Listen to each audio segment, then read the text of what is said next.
वाहिगुरु साहिब जीओ ढूंढत डोलै अंधगत अर चीनत नाही संत कह नामा क्यों पाइए बिन भगतों भगवंत हर सो हीरा छाड़ के करें आन की आस ते नर दोजक जाएंगे सत भाखै रविदास। कबीर जो गृह करै ता धर्म कर नाही ता कर बैराग बैरागी बंधन करे ताको बड़ो भाग। जुगो जुग टल चवर छतर तख दे मालक हाजरा हजूर सर्व कला भरपूर सर्वे कायनात दे प्रतिपालक गुरता गति ते सुभायमान ज्ञान दे गमी भंडार सब दुखन को हरता सब सुखन के दादे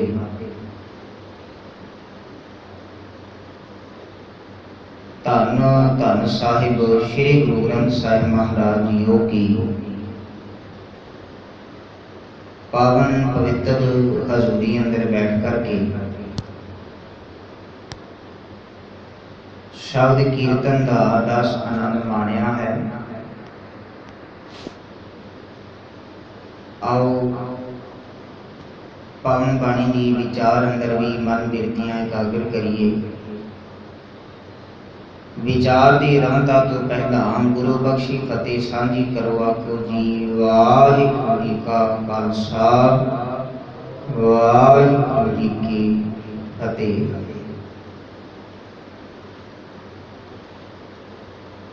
भगत बाणी की चल रही लड़ीवार विचार विच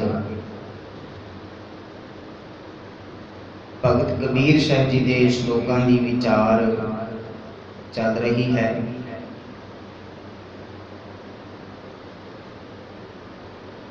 1377 अंक ते भगत कबीर साहब जी के श्लोकों का पाठ संपूर्ण होता है ते इस सिरलेख अधीन विचार अधीन अज 3 श्लोक बाकी ने। इन्हां श्लोकों के नाल भगत कबीर साहब जी के श्लोकों की इस बाणी की संपूर्णता होती है। भगत कबीर साहब जी विचार अधीन अज के पहले श्लोक विच कृपा करते हैं। कबीर साहब जी आखरे ने बाणी का एक सिद्धांतक नुकता है। आखन लगे कि अकाल पुरख वाहिगुरू मालक प्रभु जे उसकी प्राप्ति करनी है उसनू जानना है उसनू गिरदे विच टिकाउणा है ਉਹਦੇ वास्ते इको एक सब तो सुचज्जा ते सही साधन ढंग रस्ता है सतसंगत। सतसंगत तो बिना और कोई दूजा ढंग नहीं, कोई आसरा नहीं, कोई तरीका नहीं, कोई थां नहीं जिस दे राही मालिक प्रभु नूं मिलिया जा सके, ਉਹਦੇ ਨੇੜੇ ਹੋਇਆ ਜਾ ਸਕੇ, ਉਹਦੇ ਚਰਨਾਂ ਵਿੱਚ ਟਿਕਾਣਾ ਬਣ ਸਕੇ। ਸਤਸੰਗਤ ਤੋਂ ਬਿਨਾਂ ਕੋਈ ਦੂਜਾ ਥਾਂ ਨਹੀਂ ਹੈ। ਤੇ ਭਗਤ ਕਬੀਰ ਸਾਹਿਬ ਜੀ ਨੇ ਆਪਣੇ ਵਿਚਾਰਧਾਰਾ ਬਾਣੀ ਵਿੱਚ ਇਹ ਵੀ ਬਖਸ਼ਿਸ਼ ਕੀਤੀ ਹੈ ਕਿ ਦੁਨੀਆ ਦੇ ਸੰਸਾਰ ਭਰ ਦੇ ਲੋਕ ਜਿਹੜੇ ਨੇ ਬਹੁਤੇ ਧਰਮ ਇਸ ਕਰਕੇ ਕਮਾਉਂਦੇ ਨੇ, ਧਰਮ ਦੀ ਗੱਲ ਇਸ ਕਰਕੇ ਕਰਦੇ ਨੇ, ਧਰਮੀ ਇਸ ਵਾਸਤੇ ਬਣਦੇ ਨੇ ਕਿ ਉਹਨਾਂ ਨੂੰ ਕੋਈ ਸਵਰਗ, ਕੋਈ ਬੈਕੁੰਠ ਮਿਲ ਸਕੇ। ਤੀਰਥਾਂ ਦਾ ਇਸ਼ਨਾਨ ਕਰਨ ਜਾਂਦੇ ਨੇ, ਧਰਮ ਸਥਾਨਾਂ ਦੀਆਂ ਹਾਜ਼ਰੀਆਂ ਭਰਦੇ ਨੇ, ਪੂਜਾ ਪਾਠ ਪਠਨ ਨੇਮ ਵਰਤ ਕਈ ਕੁਝ ਜੀਵਨ ਦਾ ਕਾਰਜ ਉਹ ਕਰਦੇ ਨੇ ਤੇ ਪ੍ਰਾਪਤੀ ਇਸ ਗੱਲ ਦੀ ਰੱਖਦੇ ਨੇ ਕਿ ਬੈਕੁੰਠ ਮਿਲ ਜਾਵੇ, ਸਵਰਗ ਮਿਲ ਜਾਵੇ। ਪਰ ਕਬੀਰ ਸਾਹਿਬ ਜੀ ਕਿਰਪਾ ਕਰਦੇ ਨੇ, ਦੁਨੀਆ ਦੇ ਸੰਸਾਰ ਦੇ ਲੋਕ ਆਖਦੇ ਰਹੇ ਨੇ ਬੈਕੁੰਠ ਜਾਣਾ ਹੈ, ਸਵਰਗ ਵਿੱਚ ਜਾਣਾ ਹੈ, ਪਰ ਇਹ ਨਿਰੀਆਂ ਕਹਿਣ ਮਾਤਰ ਦੀਆਂ ਗੱਲਾਂ ਨੇ। ਕੋਈ ਨਹੀਂ ਜਾਣਦਾ ਵੀ ਸਵਰਗ ਹੈ ਕਿੱਥੇ ਹੈ। ਸਭ ਕੋਈ ਕਹਿਤ ਹੈ ਚਲਨ ਊਹਾ, ਨਾ ਜਾਣੋ ਬੈਕੁੰਠ ਹੈ ਕਹਾਂ। ਹਰ ਕੋਈ ਆਖਦਾ ਵੀ ਉੱਥੇ ਜਾਣਾ ਹੈ, ਪਰ ਨਹੀਂ ਪਤਾ ਬੈਕੁੰਠ ਹੈ ਕਿੱਥੇ। ਤੇ ਕਬੀਰ ਸਾਹਿਬ ਜੀ ਨੇ ਉਸੇ ਸ਼ਬਦ ਵਿੱਚ ਕਿਰਪਾ ਕਰਕੇ ਇਸ ਗੱਲ ਨੂੰ ਸਮਝਾਇਆ। ਕਹਿਣ ਲੱਗੇ, ਮੈਨੂੰ ਤੇ ਜਿਹੜੀ ਮਾਲਕ ਨੇ ਸਮਝ ਦਿੱਤੀ ਹੈ, ਉਸ ਸਮਝ ਵਿੱਚੋਂ ਇਹ ਗੱਲ ਪ੍ਰਗਟ ਹੋਈ ਹੈ। ਮੈਂ ਕਿਸੇ ਹੋਰ ਥਾਂ ਕਿਸੇ ਸਵਰਗ ਨੂੰ ਨਹੀਂ ਲੱਭਣ ਜਾਂਦਾ। ਮੈਨੂੰ ਤੇ ਸਾਧ ਸੰਗਤ ਬੈਕੁੰਠ ਹੈ। ਮੇਰੇ ਵਾਸਤੇ ਸਤ ਸੰਗਤ ਹੀ ਸਵਰਗ ਹੈ, ਸਤ ਸੰਗਤ ਹੀ ਬੈਕੁੰਠ ਹੈ, ਹੋਰ ਕਿਸੇ ਦੀ ਲੋੜ ਨਹੀਂ ਹੈ। ਤੋ ਸਤ ਸੰਗਤ ਦਾ ਆਸਰਾ, ਸਤ ਸੰਗਤ ਵਿੱਚੋਂ ਮਿਲਿਆ ਹੋਇਆ ਮਾਰਗ, ਪੱਧਰਾ ਰਸਤਾ ਮਾਲਕ ਪ੍ਰਭੂ ਤੱਕ ਪਹੁੰਚ ਕਰਨ ਵਾਸਤੇ ਹੈ, ਜਿਹਨੂੰ ਫਿਰ ਹਜ਼ੂਰ ਨੇ ਬਾਣੀ ਵਿੱਚ ਇੰਝ ਵੀ ਆਖਿਆ, ਵਿੱਚ ਸੰਗਤ ਹਰ ਪ੍ਰਭ ਵਸੈ ਜੀਓ। ਸਤ ਸੰਗਤ ਵਿੱਚ ਹੀ ਹਰੀ ਵਸਦਾ ਹੈ। ਤੋ ਕਬੀਰ ਸਾਹਿਬ ਜੀ ਆਖਦੇ ਨੇ, ਸਤ ਸੰਗੀ ਜਨ, ਪ੍ਰਭੂ ਦੇ ਭਗਤ ਜਨ, ਉਹਨਾਂ ਦੇ ਨਾਲ ਫਿਰ ਸਾਨੂੰ ਸਾਂਝ ਬਣਾਉਣੀ ਚਾਹੀਦੀ ਹੈ। ਸਤ ਸੰਗਤ ਵਿੱਚ ਬੈਠਣਾ ਚਾਹੀਦਾ ਹੈ, ਭਲੇ ਮਨੁੱਖਾਂ ਦੀ ਸੰਗਤ ਕਰਨੀ ਚਾਹੀਦੀ ਹੈ। ਤੋ ਸ਼ਲੋਕ ਹੈ, ਢੂੰਡਤ ਡੋਲਹਿ ਅੰਧ ਗਤ, ਅਰ ਚੀਨਤ ਨਾਹੀ ਸੰਤ। ਆਖਣ ਲੱਗੇ, ਸੰਸਾਰ ਦੇ ਲੋਕ ਉਂਝ ਢੂੰਡਤ ਲੱਭਦੇ ਫਿਰਦੇ ਨੇ, ਉਸ ਮਾਲਕ ਪ੍ਰਭੂ ਨੂੰ ਮਿਲਣ ਦਾ ਯਤਨ ਕਰਦੇ ਨੇ, ਲੱਭਦੇ ਫਿਰਦੇ ਨੇ, ਭਾਲ ਕਰਦੇ ਨੇ। ਅਰ ਚੀਨਤ ਨਾਹੀ ਸੰਤ, ਪਰ ਕਹਿਣ ਲੱਗੇ ਵੀ ਰੱਬ ਦੇ ਪਿਆਰਿਆਂ ਦੀ ਪਛਾਣ ਨਹੀਂ ਕਰਦੇ। ਸਤਸੰਗੀ ਜਨਾਂ ਦੇ ਨਾਲ ਮਿਲ ਕਰਕੇ ਨਹੀਂ ਬੈਠਦੇ, ਪਰਮਾਤਮਾ ਦੀ ਬੰਦਗੀ ਕਰਨ ਵਾਲਿਆਂ ਨਾਲ ਸਾਂਝ ਨਹੀਂ ਬਣਾਉਂਦੇ, ਮਿੱਤਰਤਾ ਨਹੀਂ ਬਣਾਉਂਦੇ, ਰੱਬੀ ਪਿਆਰਿਆਂ ਦੀ ਤੇ ਪਛਾਣ ਨਹੀਂ ਕਰਦੇ, ਪਰ ਉਂਝ ਰੱਬ ਦੀ ਭਾਲ ਕਰਦੇ ਫਿਰਦੇ ਨੇ। ਤੇ ਕਬੀਰ ਸਾਹਿਬ ਆਖਣ ਲੱਗੇ, ਇਹ ਗੱਲ ਚੇਤੇ ਰੱਖਣੀ ਹੈ। ਕਹਿ ਨਾਮਾ ਕਿਉਂ ਪਾਈਐ, ਬਿਨ ਭਗਤੋਂ ਭਗਵੰਤ। ਕਬੀਰ ਸਾਹਿਬ ਆਖਣ ਲੱਗੇ, ਭਗਤ ਨਾਮਦੇਵ ਜੀ ਦੇ ਨਾਮ ਦਾ ਇੱਥੇ ਜ਼ਿਕਰ ਕਰਕੇ ਉਹਨਾਂ ਨੇ ਗੱਲ ਸਮਝਾਈ ਹੈ ਕਿ ਕਹਿ ਨਾਮਾ ਕਿਉਂ ਪਾਈਐ, ਬਿਨ ਭਗਤੋਂ ਭਗਵੰਤ। ਭਗਵੰਤ ਪ੍ਰਭੂ ਮਾਲਕ, ਉਹਦੀ ਸਿਫਤ ਸਲਾਹ ਕਰਨ ਵਾਲਿਆਂ ਦੀ ਸੰਗਤ ਤੋਂ ਬਿਨਾਂ ਭਗਵਾਨ ਦੀ ਪ੍ਰਾਪਤੀ ਨਹੀਂ ਹੈ, ਰੱਬ ਦੀ ਪ੍ਰਾਪਤੀ ਨਹੀਂ ਹੈ। ਬਾਣੀ ਵਿੱਚ ਹਜ਼ੂਰ ਨੇ ਇੱਕ ਥਾਂ ਤੇ ਹੋਰ ਵੀ ਮਿਹਰ ਕੀਤੀ ਹੈ। ਆਖਣ ਲੱਗੇ, ਸੁਣ ਸੁਣ ਨਾਮ ਤੁਮਾਰਾ ਪ੍ਰੀਤਮ, ਪ੍ਰਭ ਵੇਖਣ ਕਾ ਚਾਓ। ਕਿ ਮਾਲਕ ਤੇਰਾ ਨਾਮ ਸੁਣ ਕੇ, ਤੇਰੀ ਸਿਫਤ ਸਲਾਹ ਸੁਣ ਕੇ, ਤੇਰੀ ਵਡਿਆਈ ਸੁਣ ਕੇ, ਤੈਨੂੰ ਵੇਖਣ ਦਾ, ਤੇਰੇ ਦੀਦਾਰ ਕਰਨ ਦਾ ਅੰਦਰ ਚਾਅ ਪੈਦਾ ਹੁੰਦਾ ਹੈ। ਔਰ ਸੱਚ ਰੂਪ ਅੰਦਰ ਜਦੋਂ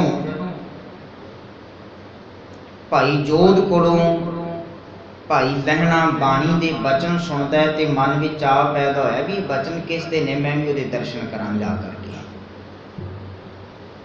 ਔਰ ਫਿਰ ਉਹ ਦਰਸ਼ਨ ਕਰਦਾ ਹੈ। ਗੁਰੂ ਨਾਨਕ ਸਾਹਿਬ ਮਹਾਰਾਜ ਜੀ ਦੇ ਚਰਨਾਂ ਵਿੱਚ ਭਾਈ ਲਹਿਣਾ ਜੀ ਜੁੜਦੇ ਨੇ ਤੇ ਗੁਰੂ ਅੰਗਦ ਬਣ ਨਿਕਲਦੇ ਨੇ। फिर बीबी अमरों कोलों बाणी का वचन ही सुनिया है बाबे अमरदास ने, तो भी गुरु अमरदास बन गए।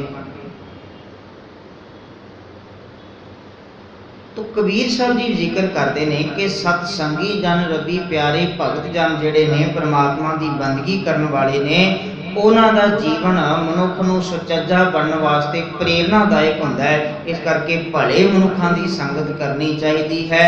भले मनुखां दी संगत तो बिना भगवान की प्राप्ति नहीं है, रब की प्राप्ति नहीं है, होर कोई दूजा ढंग नहीं। फिर नाल ही श्लोक है, संसार की हालत कबीर साहब जी ने इस विच दर्शाई है। हर सो हीरा छाड़ के कने आन की आस, जेड़े परमात्मा रूपी कीमती नाम हीरा छड़ के किसी होर दी आस करते ने, किसी होर आसरे नूं तकते ने, किसी होर दा दर दरवाजा जाके मलते ने, उहदे वास्ते ते नर दोजक जाहेंगे सत भाखै रविदास। आखन लगे रविदास ये गल सत आखदा है कि ते नर दोजक जाहेंगे। वो नर वो मनुख जिहड़े ने वो मानो नरक विच सड़नगे, जिहड़े रब रूपी परमात्मा रूपी हीरा छड्ड के किसी दूजे की आस करते हैं। सुखां दे दाते मालिक प्रभु नूं भुला करके जिहड़े विकारां विच गलतान पए ने, संसारी पदार्थां तो सुख लोड़दे ने, ते नर दोजक जाहेंगे। उन्हां नूं सुख नहीं प्राप्त होवेगा, सगों दुखी होणगे। बाणी विच हजूर ने सिद्धांतक नुक्ता पेश किया है। कहन लगे भी जीवन विच दुख आउंदा ही तदों है जदों मनुख नूं सुखदाता भुल जावे। बाणी की पंक्ति है, दुख तदे जां विसर जावे। दुख आउंदा ही तदों है जदों सुखदाता भुल जावे। इहदा भाव जदों सुखदाता चेते है तो फिर जीवन में सुख भी है।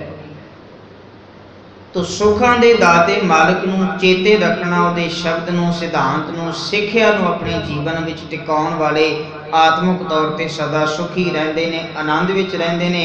पर जिहड़े उस मालिक प्रभु नूं छड्ड करके किसी होर थां ते भटकदे फिरदे ने, ते नर दोजक जाहेंगे। जीवन का कोई सुख, जीवन का कोई रस, कोई आनंद उन्हां नूं प्राप्त नहीं होगा। तो विचार अधीन भगत कबीर साहब जी का अखीर श्लोक है, जिस दे नाल ही कबीर साहब जी के श्लोकों की समाप्ति होती है। कबीर साहब जी अखीर विच फिर इस गल नूं समझा रहे ने, कबीर जो गृह कनै तां धर्म कर, नाही तां कर बैराग। कहन लगे, हे मनुख, जे तू गृहस्थी बनना है तो फिर चेता रखी, गृहस्थी बन करके धर्म कर। धर्मी जीवन तेरा होना बड़ा जरूरी है।